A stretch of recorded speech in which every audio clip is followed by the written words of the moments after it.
This is, I believe we're on episode 6 now. Correct me if I'm wrong. I think so. Am I right? I think it is 6, yeah. I think this is week 6. Month and a half already. Yeah, it's crazy to think that we've like somehow managed to fill like every week. Like I thought we'd run out of content by now, but this week we actually have probably more content to talk about than we've had to date. Like there's so much happening, so much going on. So just a quick outline for you all. We're going to be talking about the stuff coming up for the reset. We'll do a Q&A with our special guest Middas. We'll do a quick overview of 2 dungeons. So we're currently thinking we'll talk about 2 different dungeons every week. And then in about a month, we'll have gone through all of them. So there's 8 dungeons. We'll talk about 2 of them tonight. So we're talking about Necrotic Wake, as well as Miss of Sierra Scythe. I think that's right, know. Yeah. I think that's right. I don't know. Who knows? And then we're going to talk about, if we have time, because we've got such a busy schedule, we'll do a little bit on the base mechanics, as I think we're going to touch on round robin using GSE. So that was like one of the big breakthroughs of the week. If we get around to it, we'll talk about it in depth. I think Middas actually had a little bit of input on that. So without further ado, let's give a quick overview of what's coming up in the reset. So multi-days, I don't know if you want to go through it, or if not, I can. Yeah, sure. Yeah. Okay. So today, if you're hearing this live, obviously, if you hear it like when this actually comes out on YouTube, or maybe when I finally get it out to the Google Play or Apple Podcast, which would be awesome soon. The weekly reset comes out tomorrow, if anybody wasn't aware, and with that, I know for multiboxing we're already struggling. We're already struggling on the Torghasts, but layer 3 is the current cap. It's going up to layer 6. I have no idea how much that's going to ramp up the difficulty. I imagine it's going to be kind of bananas, especially if you're not playing a class that has some super overpowered anima powers within Torghast. But we're getting layer 6. So I'm excited to try out. The challenge has already been there. It's been extremely interesting and fun. But it's going to get even better. I think I'm not sure what the layers go to. I feel like they're up to 8 right now, maybe. I think 8 is the cap. So I actually have some input on this. So somebody was telling me that doing like layer 8 at item level like 195 is about the same as doing layer 3 at like item level 170. So okay. I'm not expecting layer 6 to be a huge jump in difficulty. Yeah.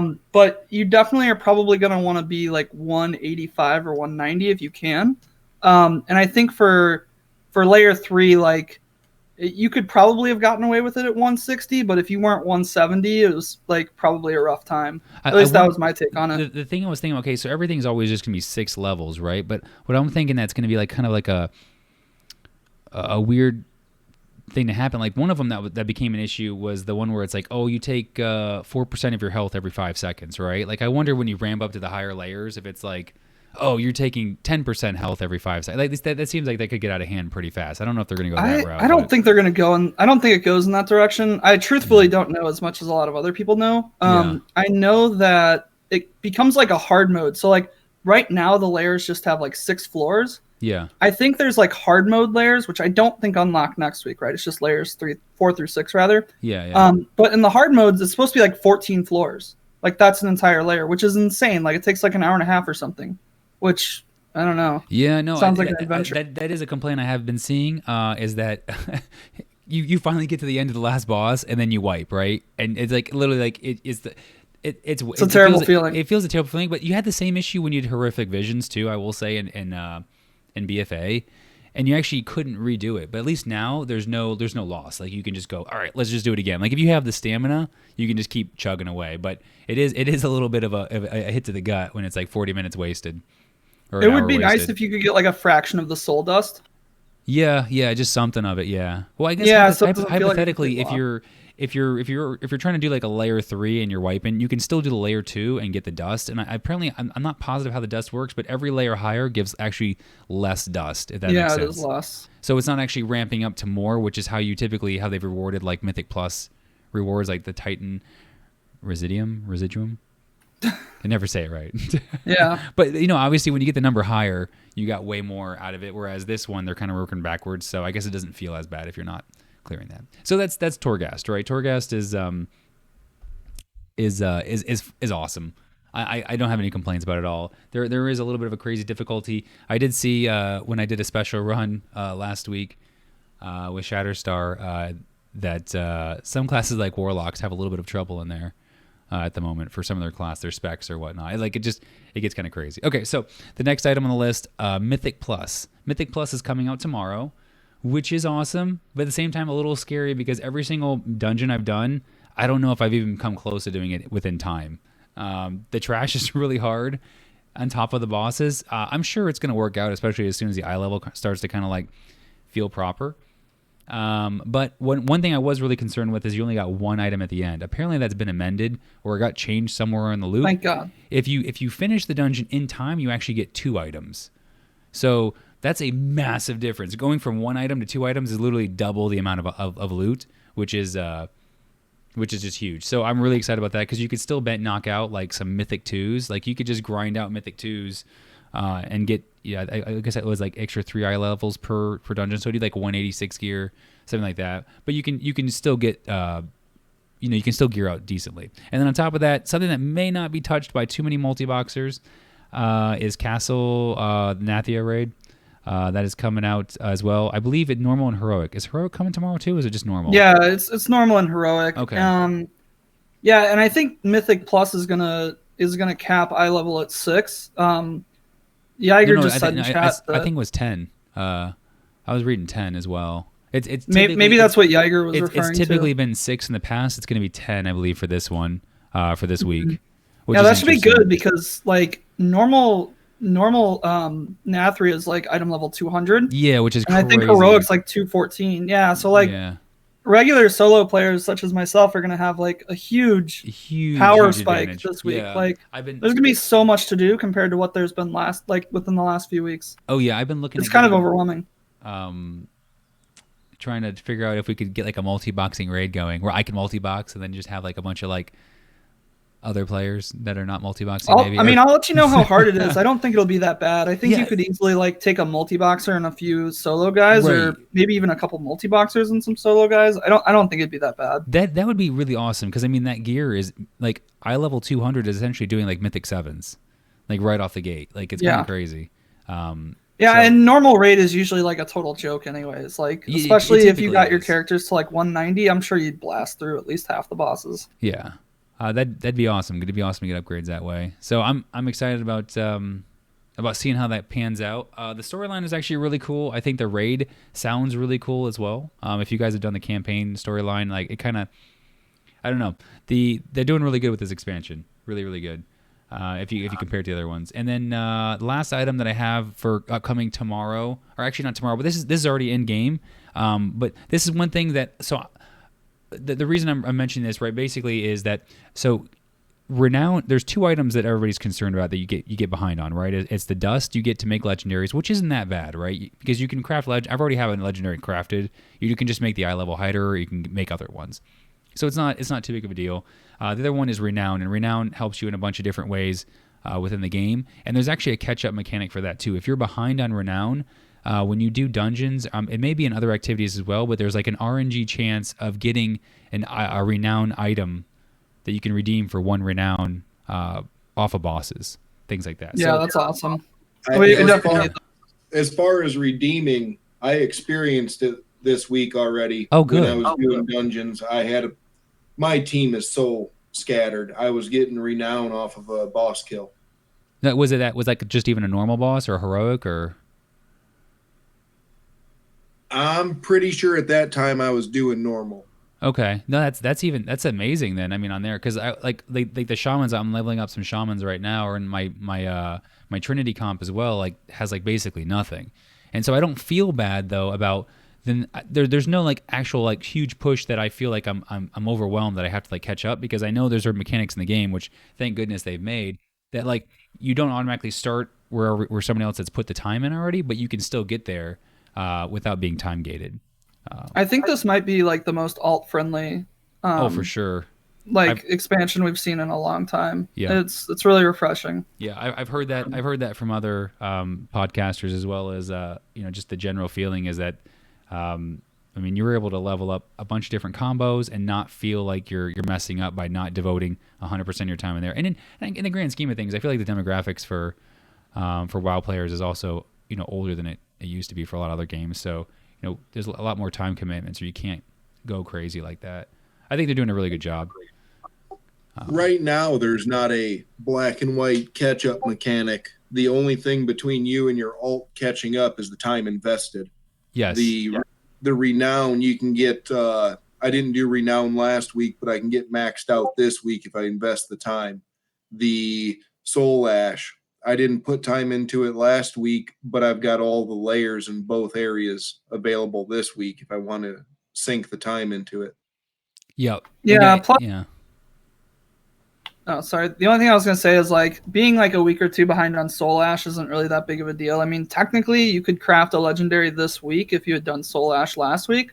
But for this week, like, a lot of people are holding off on their legendaries anyways, either because they didn't get the powers they need to actually drop, or they're just waiting to see, like, what slot they want to put it in. So I feel like, yeah, it's great. Like, even with Soul Ash, like, being a little bit behind, I feel like there's going to be a catch-up mechanic in there, or it's just not really going to be that big of a deal. Yeah, no, I don't think it's going to be too bad. I mean, again, yeah, that's the only thing you can't catch up on. But right now, I think you in 1 week, if you hit a character at level 60, in that week or the next week, you could already craft a legendary. You just couldn't craft like all the legendaries, right? But at that point, you kind of want to pick the one you want and then kind of go down that route anyways. And a lot of them, I would say like at least 50% of them are just bad choices in the grand scheme of things anyways. So it's you're not missing out, yeah, with that. So with that, we'll go ahead and jump into Q&A. So he's spoken thus far. He's the green icon if you're watching us on YouTube. He's Middas, King Middas. So just some quick Q&A before we get into dungeons. So I guess feel free to introduce yourself. What's your history with WoW? What's your history with MMOs? How long have you been multiboxing? Like, what got you started? And I guess I'll just let you have the floor. And if you, I'm awkward. Like most others, I've been in WoW since vanilla. I started it due to friends, and some of them came from EQ. So he multi-boxed a tank and a healer in EQ, and I picked up the habit from him. I leveled a paladin first, which took forever and a day. And when I went warrior, pair a warrior up with a priest and alt tab. Nothing too in depth. That was the style. Yeah, it worked. And even back then, some people appreciated it and some people hated it. I've tried some other MMOs. I dabbled, but nothing seemed to satisfy the way World of Warcraft does. Yeah, it's such a polished game by contrast. Yep. Yeah, it's the best out there. Did the usual instances and raiding, raid tank, raid healer, depending on the expansion and which class I was playing. And since all my friends and in-game friends in real life have left, I've decided to try the IS Boxer and now the hardware. Be your own friend in an MMO. Stay away from people as much as possible. How ironic is that?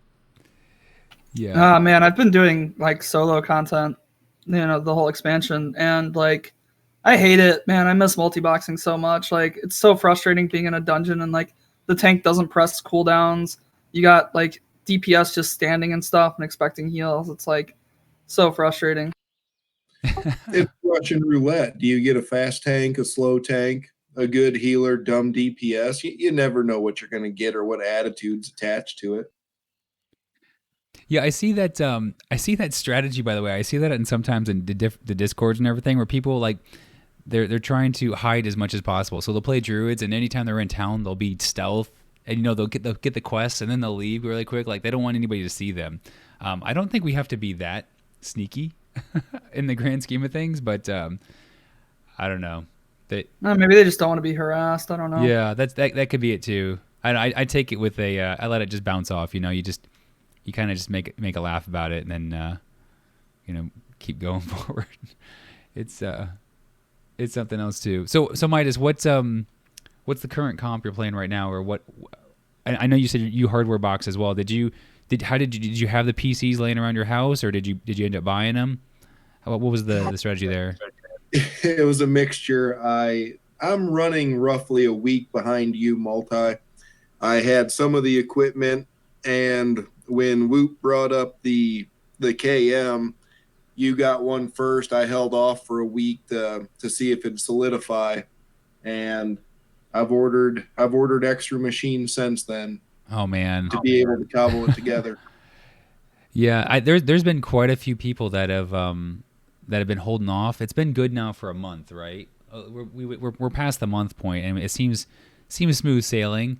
But yeah, I know there's a lot of people that have been on the fence, and I've gotten quite a few different DMs or direct messages, kind of saying like, "Look, I just bought my my synchronizers. I'm going all in, and I'm excited," you know. But I think we're doing okay in that regard.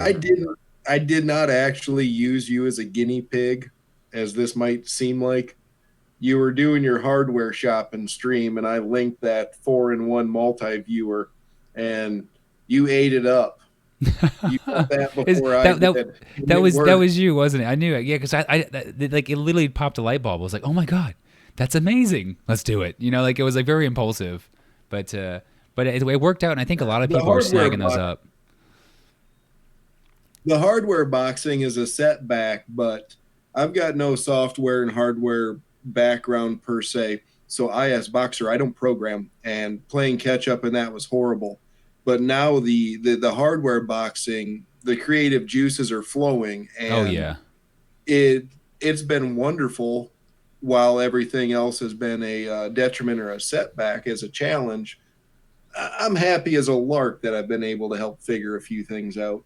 Oh yeah, no, it's really nice. Like, you know, like the community's really like pulled together for this for sure, and everybody's kind of, you know, like multiple minds work better than one on multiple things. Except, you know, like obviously when we make a group, because it has to be just ourselves to do that. But no, it's been very helpful. I mean, I don't think I made my setup without the community's help as well. On making all this work, and I feel like it was a setback. So like we're kind of like pulling like the Kael'Thalos from Burning Crusade, or I guess he's even in the new raid, isn't he? Isn't he in the castle Nathria?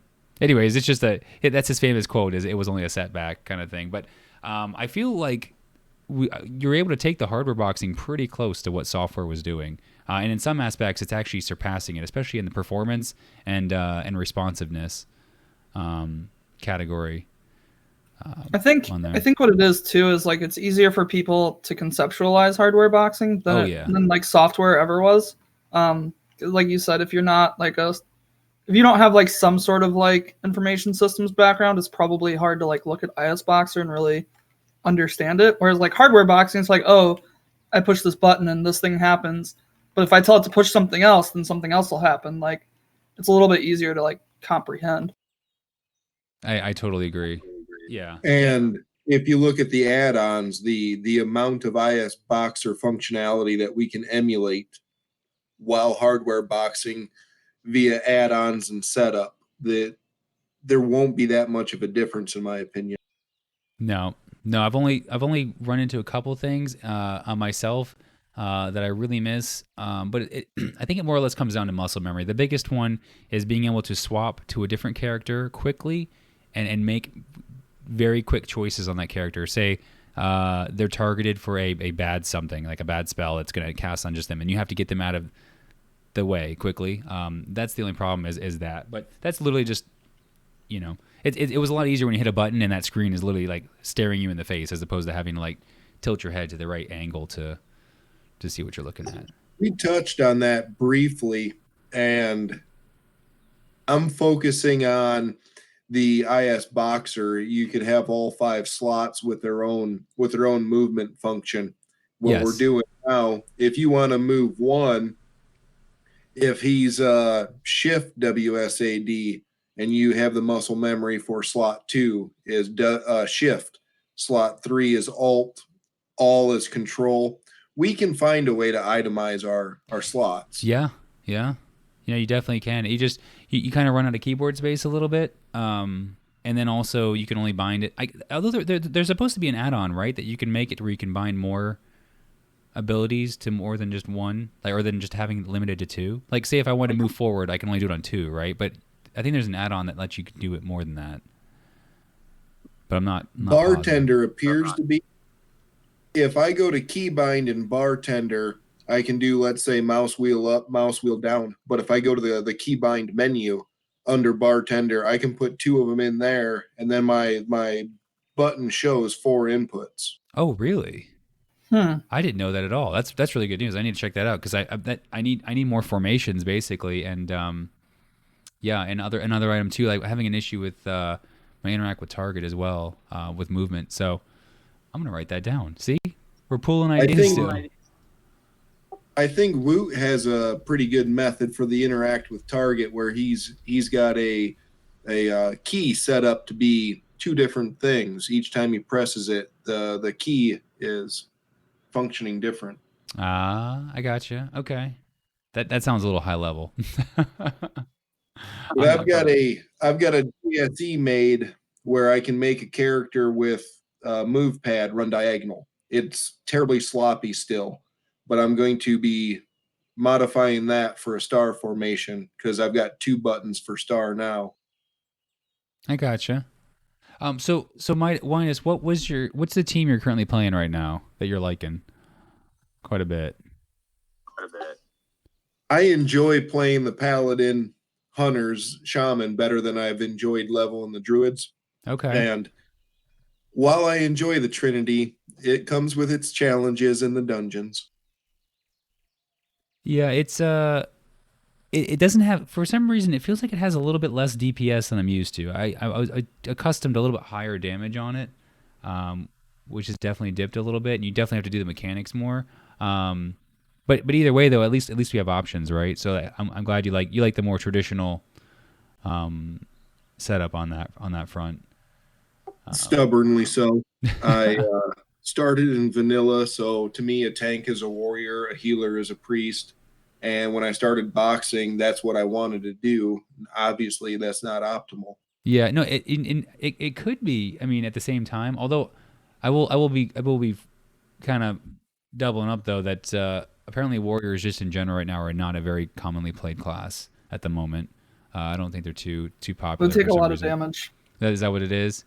Yeah, their mechanics changed quite a bit from BFA, and even then. But yeah, I agree the same way. Like when I went to when I came from EQ as well back and then went into World of Warcraft, like warrior was the tank. Like paladin, I was like, there's no way a paladin should be able to tank, not like a warrior, because in EQ the paladin can also tank too. It's just not. It's a hybrid, right? It's not meant to be a pure tank, if you will. Well, yeah, paladins weren't even really tanks till BC, and even in BC, like if you look back at BC, like they weren't good in BC. Yeah. They had their places, but like they just ran out of mana all the time. You had to drink between every pull. I think it was still BC. The other raid tank was a paladin. I was still on my warrior, and they were great at AoE threat. Yeah, you could just drop Consecrate. Yeah. And you needed Thunder Fury. Like if you had Thunder Fury, it was viable. If you didn't have Thunder Fury, it was like kind of useless. Yeah, the Thunder Fury was the game changer. My kind of going way back then, the guild I was in, for whatever reason, the warrior tank on our team had the Thunder Fury, did like not get along with anybody else in the guild. But we had to be super nice to him because he literally would make or break the guild in terms of doing the dungeon content. Because if he didn't show up because he get into a tantrum or something like that, then like you didn't have a tank that could hold the threat or that could do the boss in general. So it was this really weird, like crazy leverage somebody had by having a specific weapon in the game or item, which just doesn't exist anymore. But it was interesting, the dynamics that were created because of something like that back then. So I'm glad that didn't roll over. I'm glad that doesn't exist anymore as much overall. So I guess with that, Middas, what is would you say like your favorite dungeon is so far that you've tried or done? And then we'll jump into the Necrotic Wake and Mists. I'm gonna have to claim that Necrotic Wake and Halls of Ascension are my favored. Ascension would be my favorite because I'm actually decent at clearing it. Final boss. Yeah. The final boss in Mythic and on Halls is it's doable, but it's a little rough, I will say. Is that the boss where you have to get the spear and throw it, and it's got the things that come down? That's Spires. I think this one's Halls with Atonement. Yeah, on there. Yeah, so because you're saying Halls, right? Of the Venthyr one, the vampire one, I think. Yeah, where the last boss pulls the statues. Yes. Mm-hmm. Yeah. Okay. So just to touch on that one real quick, when he pulls the statues on Mythic, or so when he pulls the statues in and then he throws them outward, and then he does it's something of woe, and basically he kind of channels like a red line beam that you kind of have to stand in front of, or else it hits a statue. If it hits the statue, it does AOE damage. Well, on Mythic difficulty, he does that to all 4 statues. So you have to quickly run in when he juts the statues out, and then position your characters to do a spread out to where at least 4 of them are all in between the statue and him on there. Oh, I actually have a funny... I know we're not talking about this dungeon today. So the anima golems in the beginning of the instance, you have to kill 3 of them. Mm-hmm. So if you mine the mob, you don't get all the anima power, and it bugs out, and you have to restart the instance. Oh wow! Yeah, that happened to me, and I was in a group with a bunch of Brazilians. Why would they even make that a thing? That's crazy. I don't know. It was so frustrating. I was so upset. There's a lot of mechanics. That's a really important thing to talk about for multiboxing is mechanics. Like those anima golems. There's a lot of mini bosses like that, if you will, or just higher tier elites that they cast. I'm not sure what he casts. I want to say it's called something. Basically, it's a ground mechanic, right? It goes under your feet. Well, it stacks. So if you were just a solo player and he did the mechanic and you got hit with it, you didn't move out of the mechanic in time, it wouldn't kill you. But when you're multiboxing, your characters are all stacked on top of each other, so you're getting hit 4 to 5 times, and it's just an instant group death on those.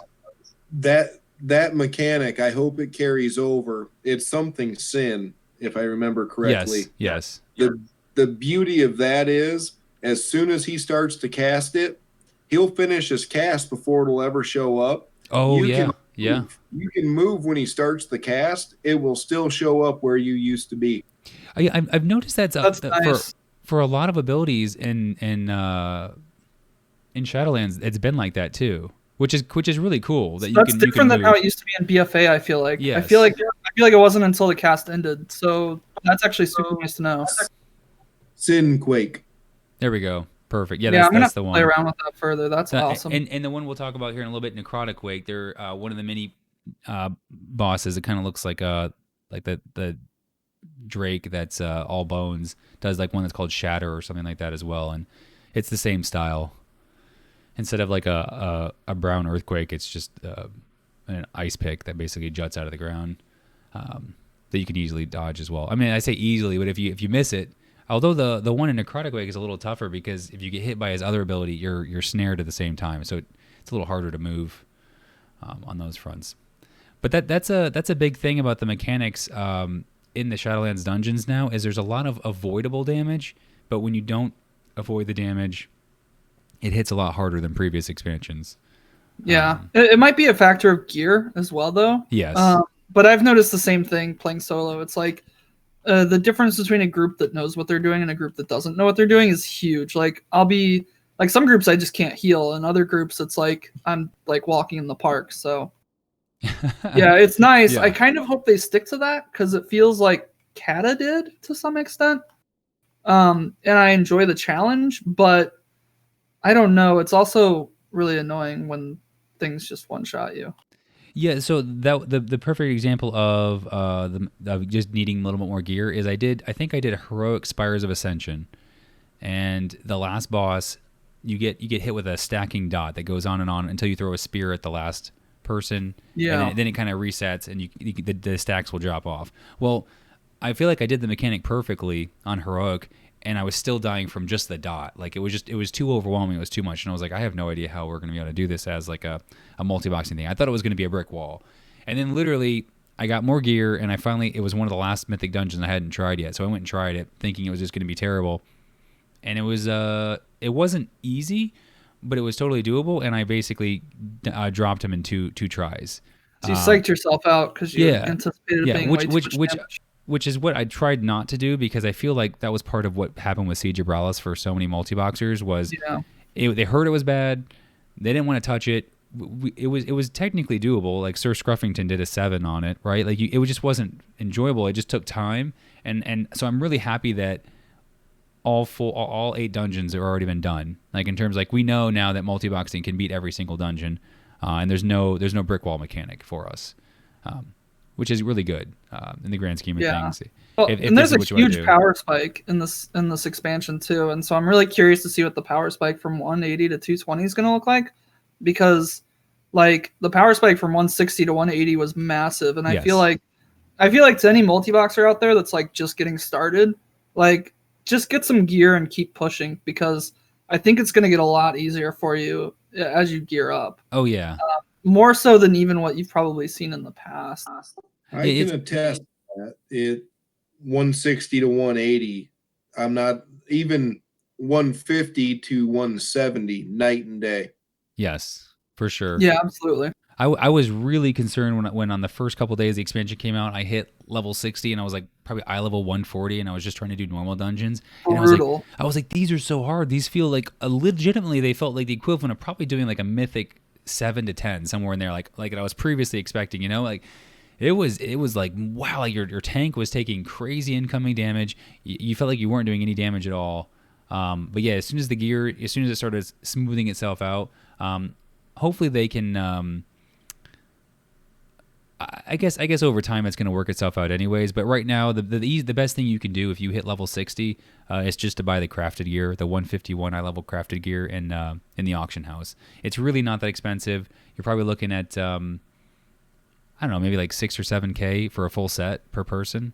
Yeah, I've seen pieces be pretty wild, like shoulders for some reason. Yeah, like plate shoulders were like 9,000, but everything else was like 200. So yeah. There's just one piece. You're just like, whatever. Like skip the piece, right? If you're going for the expensive shoulders, you can always buy the ones with the junk stats and get them for 2 instead of the 9. Yeah, but I mean, to that point though, then it raises the question. Okay, you can pretty much buy up to 155, which is what I think you need for heroics, or 154. 155 is heroics, yeah. Yeah, you can pretty much buy that off the AH, and then that raises the question: okay, do I immediately jump into heroics, or do I do normals to kind of cap out? What would be your advice to somebody who just like bought to 155? If I can multi, I think you and I went about this different ways. I tried farming normals for gear, and they are difficult at your quest gear level. I bought from the auction house. I had already done a few normals for the familiarity, and then jumped into the heroics. And even with the eye level, the heroics are difficult. Learn your mechanics, and that to me is the beauty of it. Get the stuff, be willing to wipe, jump in, learn the mechanics. You start getting 2 or 3 bosses down, and you start noticing the eye level makes it better. Yep. Well, the eye level jump is huge, right? Like you get 174? No, from heroic. 171. I think. Yeah, that's still huge. That's 16 item levels between what you can buy off the AH and what you can get from a heroic dungeon. Right, and if you can get 2 bosses out of this instance, a full clear out of that one, run what you can run, and as your eye level goes up, you'll start clearing more. Oh yeah. So the other piece on that too. Yeah. If you leveled up to 60 and you didn't do any of the dungeons at all, like you weren't familiarized with it, I'd probably say do normals, right? Unless you have a history of doing multi-boxing just in general, and you've done the previous expansions, just do the normals. It doesn't hurt anything. You're just kind of familiarizing yourself and also getting gear in the process. Because even though you got that 151 gear, there's going to be a bunch of slots that you have that the 155 gear is still going to be is it 158 gear? You get 158 drops from it. It's still going to be an upgrade on that front. And then the benefit about jumping in heroics is once you have eye level 155 across the board, you don't even need to travel to it. You can just queue up as a group as long as your group is compatible for that. But even then, right, they took away the cooldown timer on the heroics as well. which is what we used to have, which used to be a 24-hour cooldown. Like you could only run the dungeon once. So if you're running, say, like 5 druids and there's a dungeon that has like a weapon and all your characters need a new weapon, you could just knock out that dungeon over and over and over again and just gear share and get that equipment pretty quick, which is same awesome. thing with legendary powers. Yes, exactly. And also to note, there's a very, very powerful thing about legendary powers for multiboxing, and that's that you only actually need to get it on one of your characters on your account. As long as your accounts are all in the same BattleNet, you go to that dude that has like the cuffs on. I forgot his name now. Crafter. What is it? Rune Crafter. Yes, that's right. You take it to him. You just unlock it, and it does it for the entire team. As long as it's obviously the same class. Oh yeah, that makes farming it a joke. Oh yeah, for sure. And the same thing with the lady in the maw too, the trader, Venari, I guess her name is. She sells stuff for Stygia, and that also unlocks on your BattleNet account too. Oh nice. So there is quite a few benefits still for multiboxing in terms of like getting these items pretty efficiently overall, especially if you're using multiple, or if you're class stacking on there. So those. So with that, do we want to talk about Necrotic Wake? Yeah, I think so. I think because Middas is also pretty familiar with that too. So that's probably one of the first dungeons you're going to see in multiboxing, or even in not multiboxing, but just in the new expansion. If you're living by the storyline or not, if you're using the Monday, Tuesday, Wednesday, Thursday, Friday, Saturday, Sunday, Monday, Tuesday, Wednesday. I mean, I can't Thursday, hear it Friday, here, and I have your Saturday, stream muted. Sunday. Okay, good. So it didn't go through there. The sound. I don't know if it went through the stream. It didn't go through Discord. Oh, yeah, I didn't hear it. If you heard it on your machine, you probably then it went through. I wonder how I can. You should be able to like mute your input audio, I think. Gotcha. Maybe. Yeah. Gotcha. All right, I'll work on that next time. Okay, so the Necrotic Wake, right? The first one is it's gonna be one of the first dungeons you see because it's in Bastion, which is the first place you level in.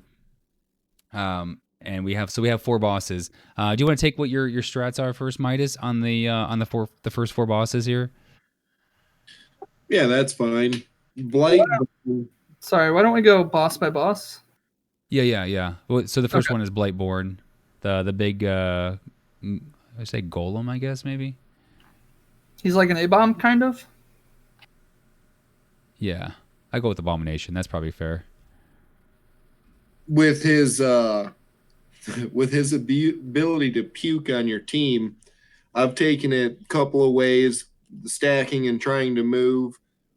To me, what works is I set my slaves up in a U formation, spaced out enough that when he pukes on one, it's only going to hit one, and I pull Blightborne into the center. And when he turns, I know which character it is, focus my heals there. And generally the worms that come up have to do some traveling, and I prioritize. Any worm that's going for the healer gets burnt first. Second worm, focus the heal and burn it. Tank just has to walk him out of the ground effect for the silence. Doesn't take up much space and keeps everything singled out, one character at a time. Yeah, so this is the very first boss. You're going to get to him very quickly. You can see him right when you zone into the dungeon. I pretty much have the same kind of strat where you spread out. Depending on how high your DPS is, on some of them you can actually just ignore the worms if you can drop them fast enough. This also is a fight too where I realized very quickly that melee comps are going to be extremely tough. And this is a prime example of this fight because the AoE that he does pretty significant damage, and then it also puts a pretty long-lasting dot on your on whoever gets hit by it. Melee. What if you ran a star or a box formation facing in, and when you pull the boss, pull them in the center of your formation? The challenge there usually is that works great until you have to actually move. And then when you have to move, it's hard to actually re-get that formation correctly. Yeah, at least in my experience. If you hit some kind of follow or something, they're still going to end up running inside of it. Either way, though, yeah, that's going to be. I haven't tackled that fight. I should say I tackled the fight with 5 paladins at like low level, like level 51 or so, and they were just able to kind of like skip through it by blowing like their bubble and cooldowns, and obviously it was a really low level too, so the scaling was kind of out of whack because all the dungeons, if you're just jumping into it, all the dungeons are going to seem a lot easier than they really are between levels 51 to 55. As soon as you get past 55, the scaling gets kind of crazy, and by the time you're level 58 to 59, it's going to be, you're not going to want to do the dungeons until you hit 60 and actually get some gear, and then it kind of like levels out again. But yeah, he's going to be one of the interesting ones on there. So yeah, I just do the spread out strat as well, and then kind of blast them. The worms, though, on mythic difficulty become even more complicated because they themselves, when they die, explode and leave a puddle of badness wherever they die at. So they fixate on one of your characters, and when you drop them, you're going to need to move that character out of that puddle at the same time. So there's going to be even more micromanagement depending on how long the fights last on that one. But it's very mechanic intensive, but still doable, which is the important part here. Is that these are very multi-boxable. They're not unmulti-boxable. So yeah, I mean, I definitely think that melee in this dungeon would be more challenged in general, right? Like, I mean, almost every boss probably has a mechanic that's not suited for melee, but with the exception of Amarth, maybe. But yeah, no, I'm thinking about it further. Yeah, the other ones are going to be really bad for melee too. Surgeon would be bad. Nalthor would be bad. Yes, exactly. Yeah, you could do the second boss. I guess we'll move to the second boss then on here. Yeah. I'm curious to see what you guys think of this boss. Just like not obviously having multi-box them. Like the first boss, I couldn't even tell you what the guy does because it's like just that easy. And the second boss isn't much different, right? Like it spawns ads, you kill the ads, you don't stand in the breath. Yeah, so you've done it on Mythic, right? I guess then. Yeah, yeah. Okay. Have you seen the breath at all, Middas, on the second boss, Amarth? Not on heroic. Okay. On heroic, the second boss is a joke. Yes, it felt really easy. That's literally your quintessential classic boss, where you basically just tank and spank and just deal with a couple of the ads, right? But on Mythic, he gets a new ability where he basically breathes, and then his breath is kind of like a rotate, where it just goes in like to like a. I don't even know if he spins all the way 360 degrees. Rotate? I thought it was just like. Okay, and I don't even think I realized he rotated. So he turns as he's doing it. So you kind of have to see where he's about to breathe and then move out of the way, because I didn't realize that because my guys just stood in it and and insta died. I was like, oh my god! And then after I knew the mechanic, not too bad. But even then, it's one of those things where you see the breath coming, you sidestep it, and then keep DPSing. Yeah. So he's a freebie basically. He's a really good one for us. Yeah, absolutely. Overall, on there. Yeah. Go ahead. Sorry. Oh, I was just going to say, and then I realized this was more of a comment for the third and fourth boss. One thing I've noticed that's been kind of a trend in this expansion is that you have like, and this dungeon's a good example, you have like a good amount of space between like the first and second, or the second and third boss, and then like you get the third and fourth boss back to back. So like this dungeon has it, Halls of Ascension has it. We can talk about Surgeon though. No, that is really true though, because I've noticed that, and I've thought about that for Mythic Plus. I'm concerned because a lot of these bosses, I have to blow my cooldowns. Like the one we're going to talk about now, Surgeon. When he comes off his platform, I need to blow my cooldowns to drop him, or the fight becomes even longer. Like it's really nice to take him out in one phase as opposed to having to do multiple phases. But then you take him out and you go to the next boss, and I'm like, well, shoot, I need my cooldowns back up to beat the next boss. Or else it's gonna fail boat. Yeah, I mean, same thing with Halls of Ascension, right? Like you get to the last boss and you're gonna need healing cooldowns for it, and if you use all your healing cooldowns on the boss right before it, or that pack right before it, then you're gonna be in trouble. Yeah. So the sorry, we can talk about Surgeon now. No, it's really fun. Yeah. Random thought. So Surgeon is the third boss in Necrotic Wake. I'd like to hear your strat on this one, Middas. What are you doing for it? I know you and I differ on the Surgeon. What I like to do is I keep my tank and my DPS healer stacked facing the Surgeon. And I stay far enough from the platform to have some running room. As soon as he targets one of us for his hook, I run straight through him, straight towards the boss until he's locked in, and then I veer off to the side and he pulls the boss down. Boss comes down, I pop hero, and I burn the boss. On heroic with the Trinity, I usually get him down to about 15% before he goes back up. Gotcha. And I try to share the little bit of AoE because he's going to summon another hooker, and you want the first one about dead. Yeah, so one thing that's kind of confused me on this, and I don't know if you guys have run into it as well, probably not you, Zoc, on the regular groups, but it seems like it messes up sometimes when he jumps back up on the platform, and I'll get 2 of the abominations coming after me. Have you seen that? Instead of just 1? Or no? On heroic, he brings them up kind of like on a time. If you don't burn one of them, you'll wind up with 2. If you fall behind, I think you'll pull up a 3rd on a timer. Okay. I've never noticed that. That's interesting. Yeah, it's been interesting. I'm pretty. I've got the Trinity. Yeah, so the DPS is a little bit lower on that one, but it still seems to work though. Getting him to 15% is not bad at all. So again, the kind of like for anybody wondering on the strat on this one, and I'll kind of explain how I do it. Basically, he's on a platform. He's immune to damage. The way to get him off the platform is you fight an abomination. The abomination has a ability that he does with a hook, and I thought this was going to be a showstopper as well, but it actually works out really nicely because you can have your whole team stacked, and when he finishes the casting animation, you can then move out of the way, and then he chucks the hook on there, and basically you need to line the hook up so it goes after the boss and pulls the boss off the platform, and then you can DPS him down. I want to say you have maybe 30 seconds to DPS him, 45 seconds, somewhere in there, maybe not that long. And then he'll jump back up. Yeah, then he'll jump back up on the platform, and then you just need to repeat the process over again. In the meantime, on some kind of timed interval, he's spawning more and more abominations that do the same ability. So what I was doing initially was I was basically using my entire team and tanking him off to the side, because one of the abilities that he does though is he chucks some kind of let's just say acid or something on the floor, and it makes a pool of badness that you can't stand in. And you don't want that pool of badness to be right next to where his platform is, because you need to run over to it when the abomination is going to throw its hook. So I've kind of streamlined a little bit where I have my tank always stand right next to the platform, have the abomination facing towards the I don't know the plague surgeon guy on the platform. He's facing towards it, so I'm in between them.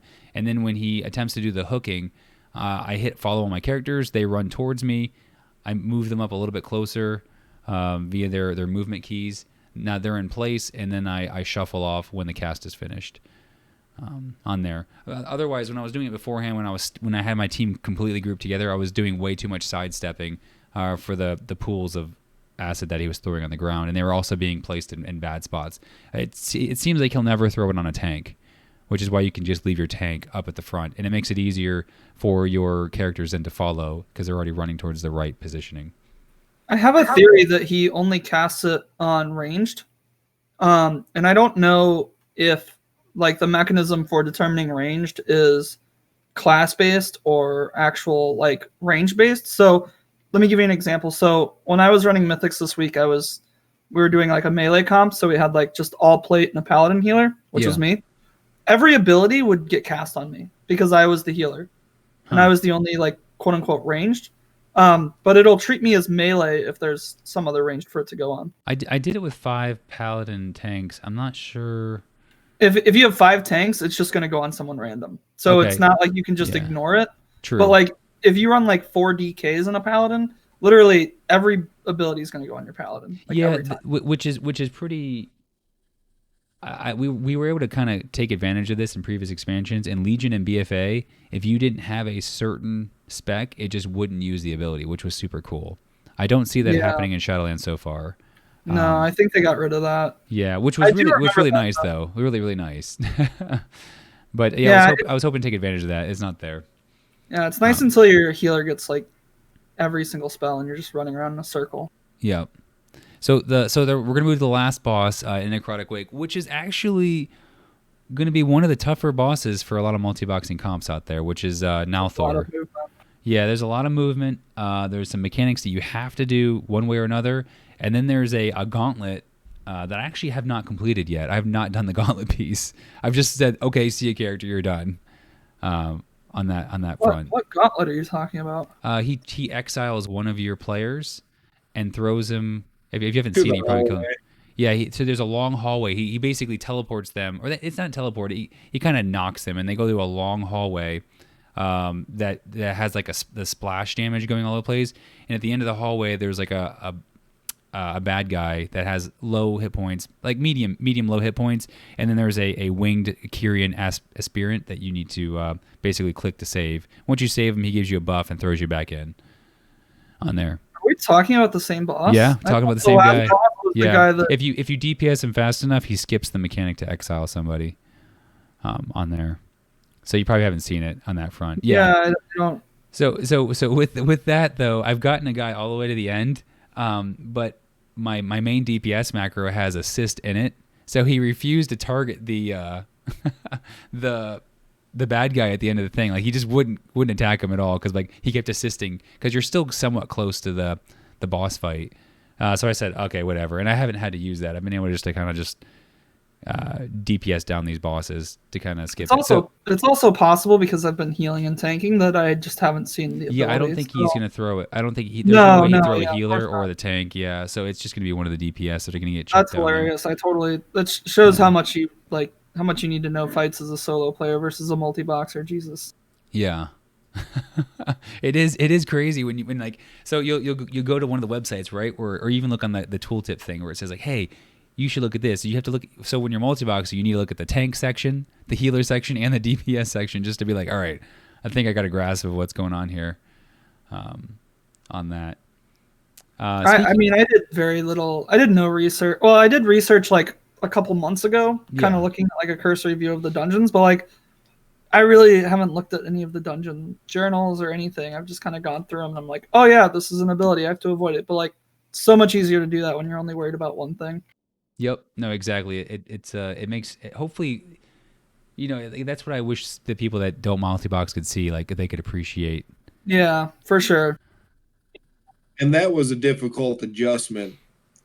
If you come from tanking, you look at the game a certain way. If you come from healing, you look at the party and the mechanics a certain way. Then when you start boxing and you have to look at it the tank's perspective and the healer's perspective, but don't neglect either of them. No, it's a huge meta game, and like I think a lot of and it's not trying to like put our noses up in anything like that. It's just that if they could see everything that goes into this, it's a very overarching theme of like we're not focused so much on a single core player making sure they do 100% of their damage and do all that. We're looking at the grand scheme of things, like how does this mesh together as a team, and become fluid on there. But so have you? I'm assuming you've dropped that guy. What's your tactic on him so far, Middas? Let's go with yours first because no, I haven't dropped him. Okay, no worries. Your way works, and I'll follow up with what a Trinity has to do. Yeah. So I thought this was only going to be a Trinity only boss, because what he does so basically you want to start your team off, and for melee I have no idea how no melee this will still work too. But basically, I start the range team off. It's a big square platform on the top of a building. I start DPSing him. I move my tank to the other side and start blasting him there. One of his first abilities that he's going to do that's going to be issue is called Frozen Binds. He basically roots one of your teammates, typically one of the DPS, and you can see it causes like a giant circle around the screen. And whenever that ability, whenever the root expires or it gets dispelled, if anybody's within there, they also get rooted too. The really bad thing about this is right after he does this ability, he will start casting Comet Storm soon, within about, let's say, 7 to 8 seconds. That ability just starts chucking bad blue swirlies all over the floor. So much so that if you start getting hit with them, I think even on Mythic, they're going to be doing like 50 to 75% damage each. And it would hit anybody that gets in the way. So if any of your players start getting hit with it, it's basically a wipe. And if you don't get rid of that root on the character that's rooted, then they will die no matter what. So the reason I thought it was only going to be Trinity doable is that in a Trinity comp, you have a healer that can dispel the root because it's magic. So what you do when he gets rooted, you run your team away from the you hit follow, basically, is the easiest way to do it. The characters follow your tank. Your tank pulls them out of that circumference of that radius. You hit dispel, and then you hit follow again to make sure that other characters are running over there and nobody's frozen. And then you just run around like with your head cut off like a chicken until the Comet Storm is over, and then you just keep DPSing him. After this part, he may exile one of your characters depending on how far the DPS you've gotten down, and then you keep going.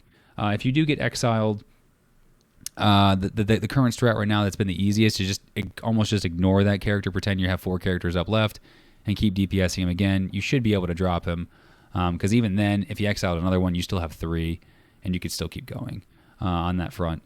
It's interesting though, right? Because you have to choose between using Bloodlust on Surgeon, right? Yes, exactly. You use Bloodlust on Surgeon to kill him in one phase, or you have to use it on Nalthor to kill him in one phase. And I feel like the better move is to use it on Nalthor. I totally agree, yeah. Because really the mechanics for Surgeon, if you have the mechanics down, you can repeat the process over again. You're not losing that much time. If you wipe on Nalthor, you've lost probably 3 minutes because you've blown your cooldowns on that. Where's the run back point from? The run back point actually isn't that bad. It's when you kill the second boss, Amarth. You click on the dudes there. They fly you up to Surgeon, and you click on the portal. It goes up to the top. So the reason I thought it wasn't doable is that you need to dispel on that frozen binds. The nice thing about druids is when they shift and they shapeshift, they break the root. So you have to. So on that one, what I did was I this is what the important part we were talking about earlier in the podcast is maximizing the ability to switch to a different character quickly, do what you need to do, and then switch back as fast as possible. So I've been able to perfect that on this one, where basically, and I'm even actually click shifting, which is terrible to be a clicker in this point, but I switched whatever screen gets it. I hit the travel form. It shifts me out. My spam macro, I'm still hitting that, so he shifts out quickly and then shifts back into Moonkin, and then he's running back to the team. So that fixes it for druids. And then go ahead. I was just going to say, I don't know if you covered it, but that when you dispelled, that AoEs to everybody else. Correct. Have you considered just leaving your team where they are, shapeshifting the one character and then shapeshifting the rest of them? Just binding travel form to something? I'm not sure if it counts if it puts the debuff back on them. Then I don't think it would. Yeah, that might work. I feel like it's a little risky. Yeah, it might be cleaner on that front. And then so the even better part is that the comp that I'm also trying to play as well, which is a paladin and 4 shamans. They don't have a dispel either. I mean, if you're playing 4 LE shamans and a paladin, but the prop paladin has Blessing of Freedom. So I use Blessing of Freedom on the character as well, and it pops him out of it too. So the whole dungeon is not a showstopper.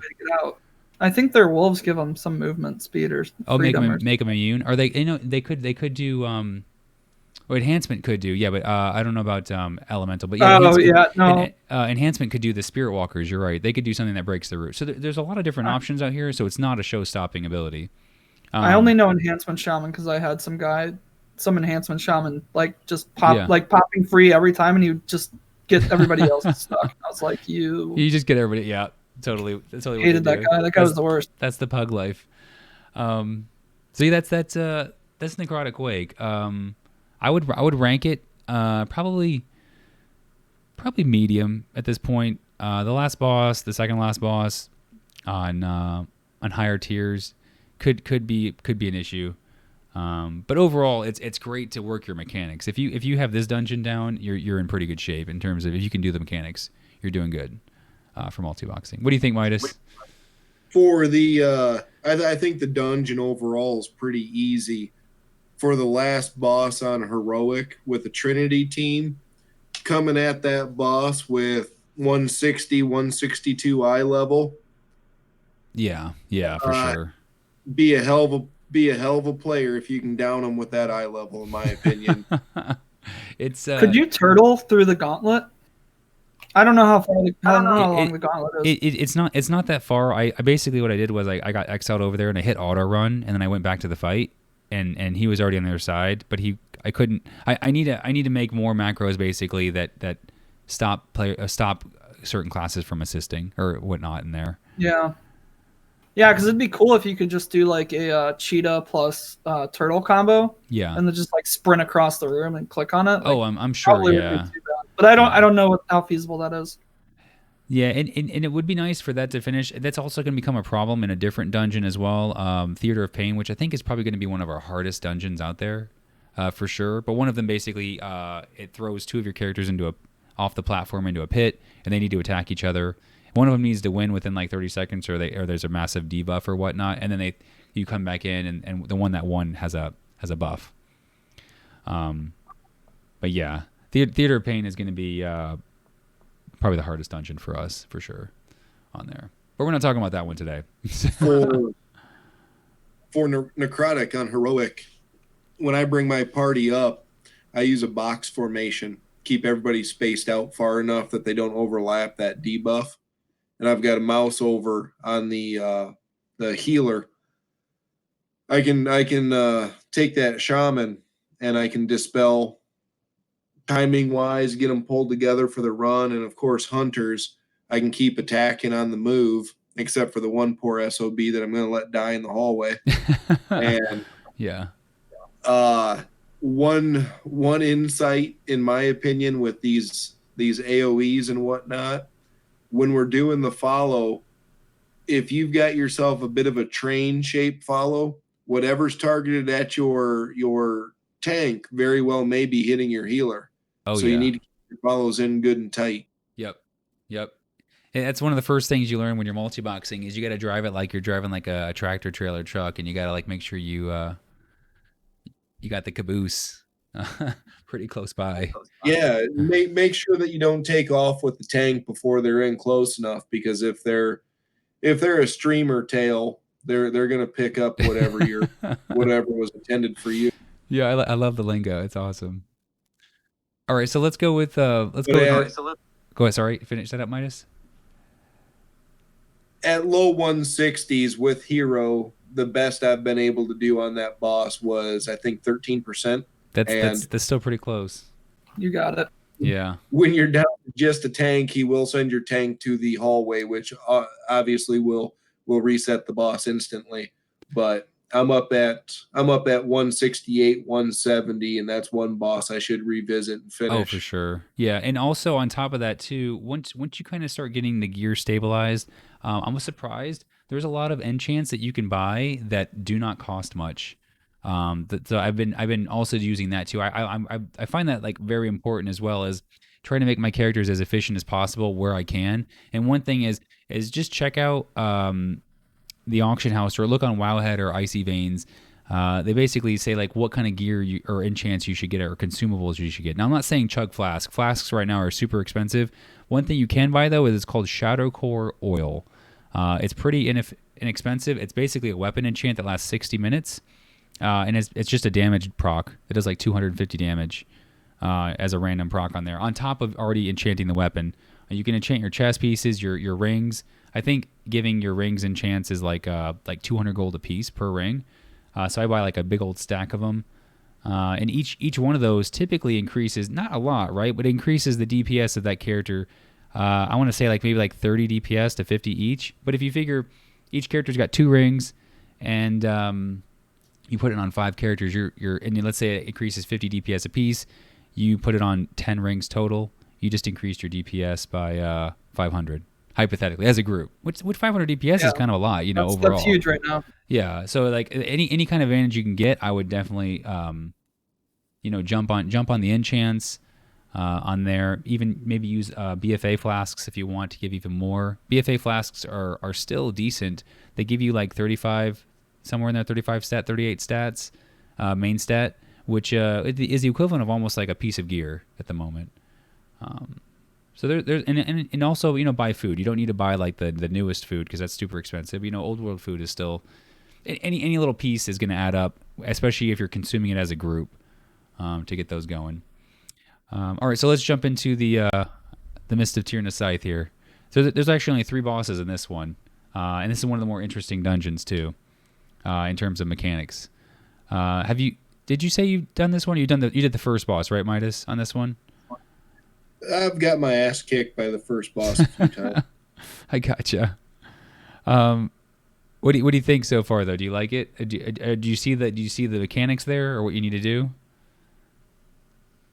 Yes, the trash brings some new mechanics. Your previous stream with the root spikes, it's a matter of keeping eyes open, and then on the first boss, the movement for the AOE. That AOE is my killer. Oh, I gotta tell you, some of the trash packs are harder than the bosses in this game. I don't know what it is, but some of the trash I'll wipe repeatedly, especially the other side. The trash in there is insane. I believe it's scaling or something. It's gotta be. But Sanguine Depths was the same thing. Yes. Yeah, I was like, this trash is insane, and then you get to the boss, you're like, well, that boss was like nothing. The boss was like 2 fights ago. Like, I don't know what happened. Necrotic Wake has that nasty trash before the second boss. Oh my gosh, yes, exactly. Yeah. Before you go up onto that second level. Yep. The middle pack there, it's horrible. Yeah. No, it's you're like, you get to the boss and it's literally just like this clean tank and spank. You're like, okay.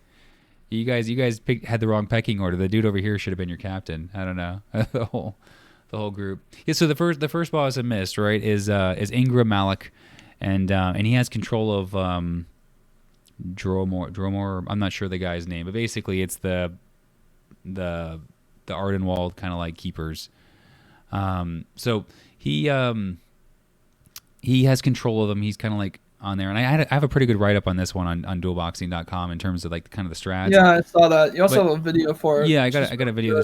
Check it out. I'm going to figure out how to like put these videos on the screen on the YouTube. Hopefully you're just listening to this also via audio, so you couldn't see it anyways. But in this one, for the multiboxing strats is, right, like keep your other group. If you're using range, is kind of like an easy as a range. You can even do as melee. Ignore the boss, but make sure your tank has aggro. Burn down the big tall dude that's being controlled. When I say burn them down, don't actually pop cooldowns. Just keep hitting them. On Mythic Dungeon, the difference here is what changes is the boss actually takes like 90% reduced damage. So even if you wanted to DPS the boss, you really couldn't. You need to take out the follower first.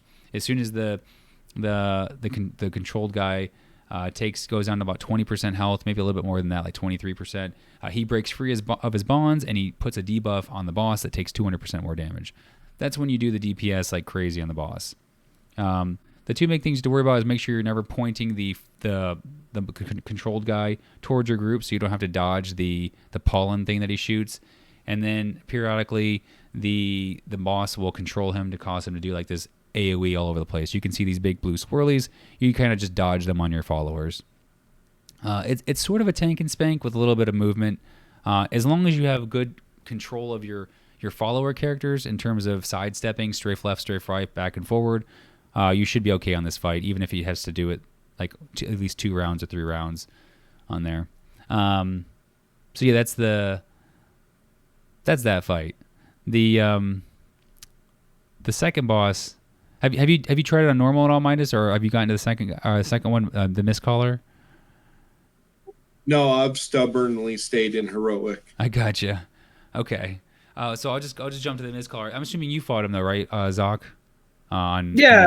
No, I'm assuming he doesn't seem hard at all, right? Probably I think the hardest part of this dungeon is just knowing the stupid icons. That's true. Yeah. So on this fight, I mean, I'll say, like, all right, just going back to the last boss. Yeah. Like, I think if there were, I think the first boss is probably the second hardest in the dungeon. I'd probably rate it like second hardest, least hardest, most hardest. Okay. As like a solo player, but I mean, Mistcaller is, again, it's like for multiboxing, there's a little bit more going on, but I feel like once you guys kind of figured out what to do on that, I feel like it's not that hard. I mean, feel free to correct me if I'm wrong. I think the second boss is probably going to be the hardest one in the dungeon for everybody. Although the last boss is going to be pretty tough. The last one has a ton of AoE. I'm shocked that you say that because it's got the ads plus all the splash damage. Yeah. The worst part of I think the second boss. I'm sorry. So when I think about this further, this boss, when you get to higher levels, is going to be very mechanically intensive. It was bad for me even, but I was definitely way under geared on this this lady, Miss Caller. So basically, there's a website called Mythic Trap, right? And if you're I would highly suggest just to spend 5 minutes at mythictrap.com. Go to, I want to say it's Mythic Trap. Let me just double check so I'm not like directing people in the wrong place. It's on your dualboxing.com post. I think you have a link Trap. there. Yeah. So it's Mythic Trap. Let me link in the chat. You go to Dungeons Mysterious. You scroll down just a little bit. You get to a section basically where, if you click on Miss Caller right at the top, right? There's actually a click here to practice, right? There's a button that says click here to practice. It gives you the ability to practice this game repeatedly. And so what happens is there's 4 different icons. You have to figure out which one is not like the rest. And typically when you're in a group, it's not as bad, right? Because you assign somebody to do it, or somebody else figures it out quickly because you have 5 minds thinking about it, or they're not having to do all the other mechanics at the same time. The reason this fight gets complicated is because you're doing too many things at one time, especially on, and the reason Mythic difficulty, okay, so it's normal and heroic, right? At 70%, 40%, and 10%, she does a guessing game, which basically pops up 4 different little fairies with all the different icons above them. You have to figure out which one is the hardest, or which one is not like the rest, and blow that one down. While you have to figure that out, they're doing this AoE damage that kind of ramps up, or not ramps up, but it does a lot more when you do the higher difficulties. She disappears in normal and heroic when you have to figure this game out. In Mythic quality, she doesn't actually go away. She stays there. So she continues to do the mechanics that she already does in the first place, which compounds the issue on top of it. The items that she does is she does a thing called dodgeball. In Mythic, she chucks basically literally a dodgeball at every single player. So you need to make sure that they sidestep when the action's going out. Her second ability is called Patty Cake. It only is on your tank or whoever has aggro. Hopefully your tank is the one that has aggro. If you do not interrupt this ability, you pretty much wipe. It does a massive amount of damage and it disorients your tank for only 5 seconds. Only the tank can interrupt it too. Exactly. Yeah, exactly. That's right. The only person that's getting hit with it can interrupt it. So I actually had to install a weak aura, which I never used, to give me a audible alert because I kept ignoring this from going off. And then on top of that, if that wasn't hard enough, she does this thing called freeze tag where she summons a little fox, like a blue looking fox thing that basically chases one of your characters around the map. And if it touches that person, it will do an AoE freeze that freezes whoever's in the vicinity for 10 seconds. And they don't break it unless after 10 seconds, like even taking damage won't break it. So it's also technically a wipe too. So you're doing all these mechanics all at the same time. It just gets, it gets crazy. So, there's a couple different strategies that people have used to stop the freeze tag. The little fox thing is CCable, so you can freeze it, you can trap it, you can do anything you want. It doesn't have a ton of hit points, so I can also burn it down. I've done this on my Trinity comp and my druids, and what I've done instead is basically I just target it and DPS it down while running away from it. So kind of just look at it for a hot second, throw some arrows at it or blast it with some moonfires and then keep running and go to another target. There's just a lot going on. Once you get all the mechanics down and you can kind of do them quickly and you can identify which person you need to take out during the guessing game, you'll be okay. But it's a very mechanic intensive fight. It feels very, very good to beat this fight. It's very, very rewarding because it is doable. It's just there's a lot of stuff going on. Don't be frustrated. I myself, when I first got to her, I was definitely undergeared, but I wiped probably like 15 times before I finally You're decided. also on Mega Tilt trying to figure out which icon. Yeah, I was like, what's going on? But literally, as soon as I practiced for 5 minutes on the website, like I can look at 4 icons now and know exactly which one it is because there's only so many variables that can happen. It's easier once you get it, but even still, like some of them, like if it's the circle, like if it's the circle's the unique one, that's like the easiest one to figure out. Oh, if it's shape, it's like the second easiest. And then when it gets to like the color and the transparency, your mind doesn't see it. Struggle a little bit. Agreed. It's harder to see. So there is that. I mean, so that there's just a lot of stuff. But again, the fight is doable. I've done it on Mythic, and it's one of those things where this is a fight you cannot skip with DPS. You can skip it with DPS technically, but you're not. Even when I beat it, you can skip the last one with DPS. Yeah, you can. Like yeah, really sort good. of. Yeah, but even when I did it on Mythic with my druids, I think I still had to do all 3 phases. I didn't get to skip anything overall. So with that said, it's doable, but Yeah, so there's that, and then there's the last boss, which is the trash to the last boss. It's so oh my long. gosh, the trash is rough. It's not hard, it's just long. No, the trash as well like has like knockback effects that will knock you off the platform and basically wipe your characters. There's a lot of compounded things where trash in this game is kind of not too friendly to multiboxing, but again doable. Just you have to like practice it, set up for it. All right, so the last boss, Treadova. I think how's why you say his name is. I'm not sure. I love his name. Yeah, it's like great. Is like Tread over me. I don't even know what it looks like. Is it like a? It's like a worm. Yeah, something like a giant big bug maybe or something. So, he starts off. So the strat for anybody I would suggest in this one is basically blow all your cooldowns in the very beginning. Use your bloodlust, your heroism, your drums, everything you have. Try to work that DPS down as much as possible because as longer the fight goes, the more mechanics you're gonna have to deal with, and it gets bananas. So the first one is basically he put some green swirlies on the ground. What I was talking about earlier, these green swirlies they stack on top of each other. They compound. So if you actually get hit with it, you're probably gonna die instantly, as opposed to a solo player gets hit with one. Not a big deal. He does a consumption ability. It's also important to DPS this because the faster you DPS, the faster you can get to the point where you can interrupt his consumption, which is another ability. And then on some of that, on the lower levels, I've just been able to eat the blue swirly damage that this does. He spawns some grubs, some worms. They fixate. You want to take those out too. Well, there's a lot of running around. They leave puddles on the ground. But the worst ability he does possible is called Mind Link, which is called basically saying anti-multiboxing. Oh yeah.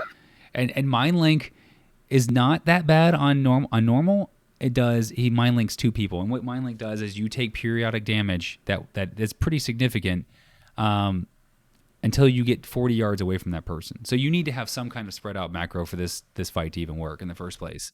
That spread out your characters away from each other. On Heroic, he does it on 3 people. And on Mythic, he does it on your entire group. Your entire group gets Mind Link. So everybody in your group has to be 40 yards away from each other for it to break.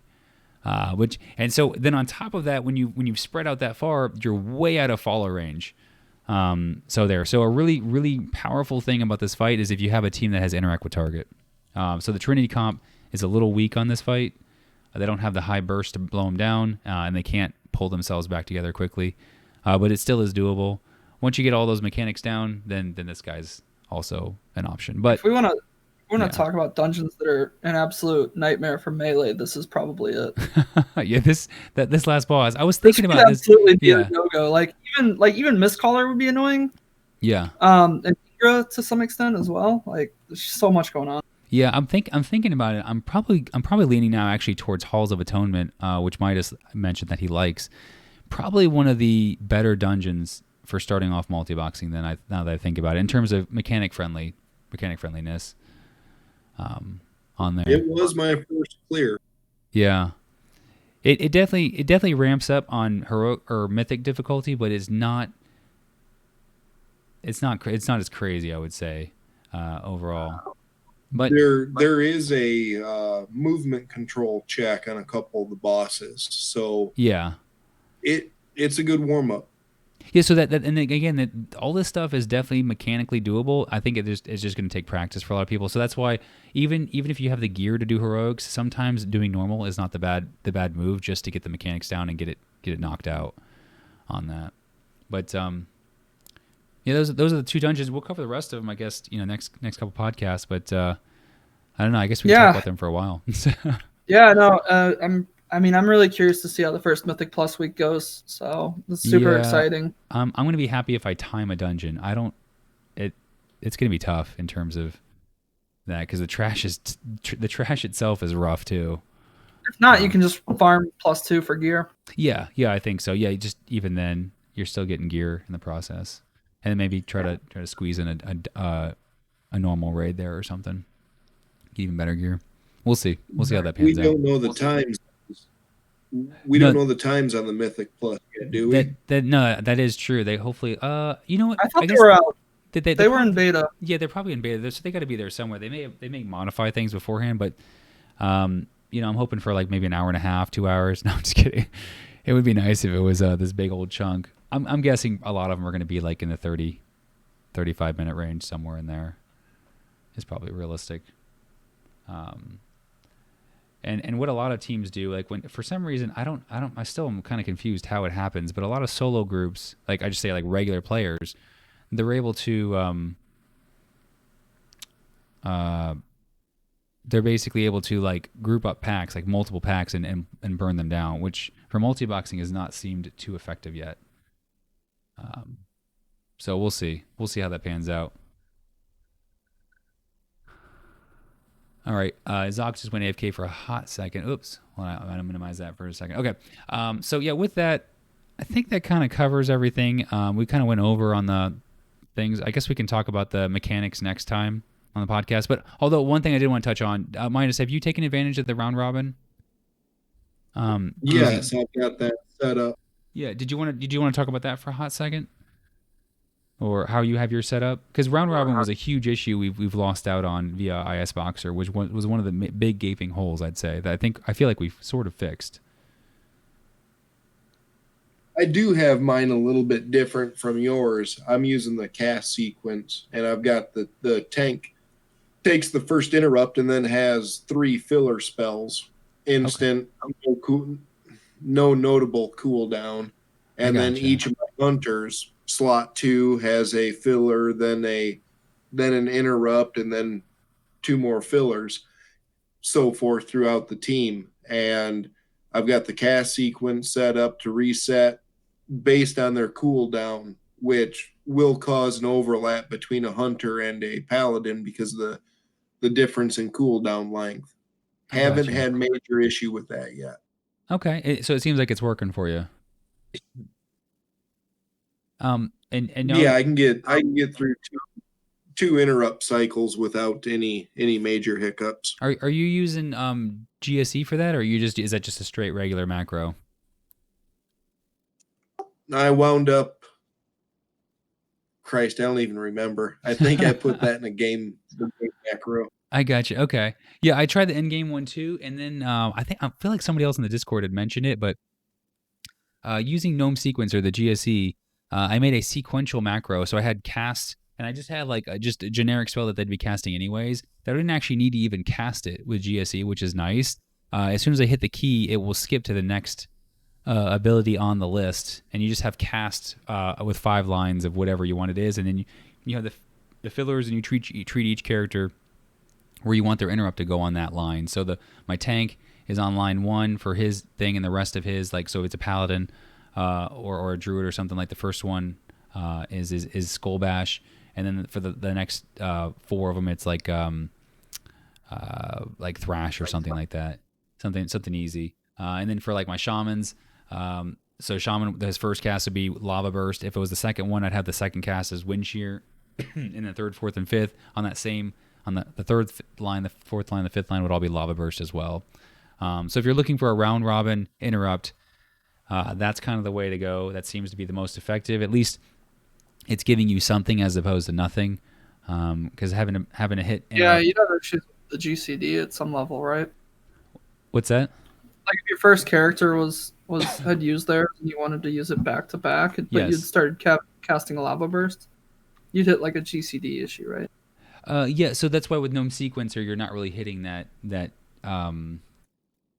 blockage though, because even when you hit the key, no matter what, it bounces to the next one. As long as you choose sequential as opposed to priority list at the top, like it'll just bounce through them. Like you could hit the key 5 times and it would bounce through all 5 abilities, like boom, boom, right. Boom. But if you start casting the ability and you need to go to the interrupt next, and you hit it again, then it would just skip it, right?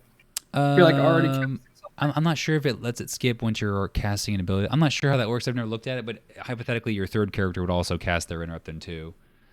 Yeah, that's fair. On there, so you kind of missed one in the process. But again, missing one out of having 5 of them, yeah, it's way better than nothing on there. So at least that's a solution for this current situation we have with that. But I think it's a good one though. I mean, we're again, like Middas was mentioning before, like we're relearning everything, and a lot of people that are new to it or even historically have done boxing in the past, hardware style. I mean, it's a lot easier to digest this kind of information because there's really not a lot of, software in the grand scheme of things. It kind of flows easier visually. So that's I think that's it for today. So I guess we just want to recap. We talked about what's going on this next week with Mythic Plus coming out and everything like that. New Torghast layers. We have our lovely special guest Middas that was with us today. That I'm super happy we have others also tackling this dungeon content. I was really happy to hear that that you're doing well on it. That you're also doing a comp that I'm not really playing, which is nice to hear.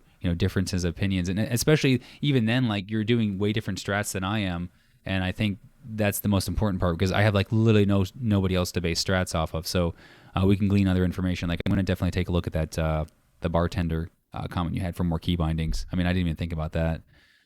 Then we talked about 2 different dungeons, and a little bit about mechanics. And then next week, I mean, we'll tackle probably 2 more dungeons until we knock out all 8, which won't take too long on there. So that's kind of the goal with that. Any other closing comments, guys? No, thank you for joining us, Middas. Appreciate it. Yeah, no, super appreciate it. Thank you for having me. Yep. All right, guys. I will go with that then. That'll be podcast number 6. Whoop, whoop. See you next week. See you.